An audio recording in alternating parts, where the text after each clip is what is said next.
বিধান মানব আল্লাহর। আর কিয়ামতের ময়দানে রাসূলুল্লাহ সুপারিশ শাফাআতি নসিব করে দিয়ে প্রত্যেককে রাসূলুল্লাহর সঙ্গে জান্নাতে থাকবার ব্যবস্থা করে দেন। এই আশা, এই দুয়া আমাদের সকলের অন্তরের ইচ্ছা আল্লাহ পাক কবুল করে নেন। সকলে বলুন আল্লাহুম্মা আমিন।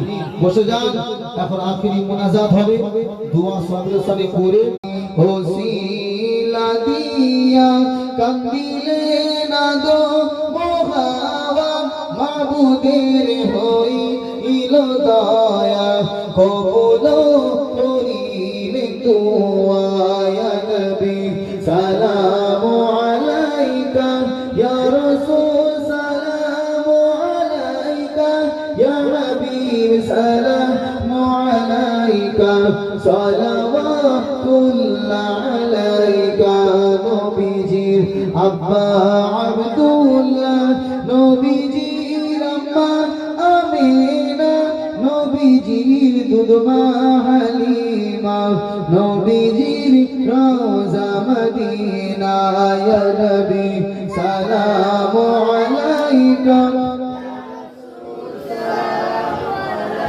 ইয়া হাবিব সালামু আলাইকা সালাওয়াতুল্লাহ আলাইকা ইয়া নবী সালামু আলাইকা ইয়া রাসূল সালামু আলাইকা ইয়া হাবিব সালামু আলাইকা সালাওয়াতুল্লাহ আলাইকা।